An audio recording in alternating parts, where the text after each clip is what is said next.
श्री गुरुदेव दत्त. श्री स्वामी समर्थ. श्री स्वामी समर्थ जन्मकथा भाग 2. छेली खेडेगावी. स्वामींच्या जन्मसंबंधाने एक दुसरीही आख्यायिका आहे. ती म्हणजे स्वामींचा जन्म हस्तिनापूर नजीक छेली या खेडेगावी झाला.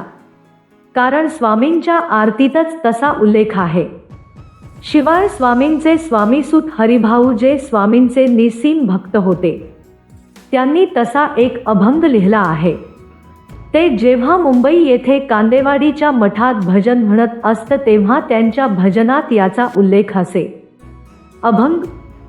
स्वामी माझा अवतरला दिनभक्तांचे काजाला, छेली खेड्याग्रामा माझी, झाला अवतार हा सहजी, गोटी खेळण्याचा हा रंग, तेव्हा मनी झालो दंग, तेथे होता विजयसिंग, आता येथे करू रंग, गोटी विजयसिंग मारी, दुसरी गोटी होय करी, गोट्यांचा हो पडला ढीग, चकित झाला विजयसिंग, गोटी स्वामी माया झाली, स्वामी हस्ती ती शोभली, गोट्या झाल्या रानोमाळ, काय मौजेचा हा खेळ, एक प्रहर खेळ केला, समर्थे दाविली ती लीला, स्वामीसूत म्हणे झाला, अवतार भक्ताच्या काजाला.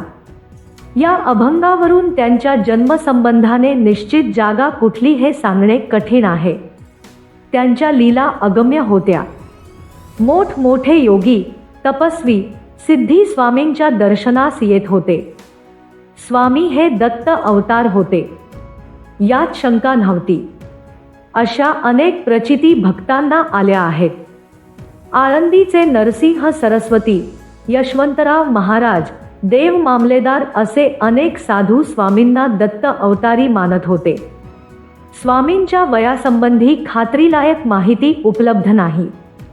त्यावेळी ते साधारण 400 ते 500 वर्षांचे असावे असे काही लोकांचे मत आहे.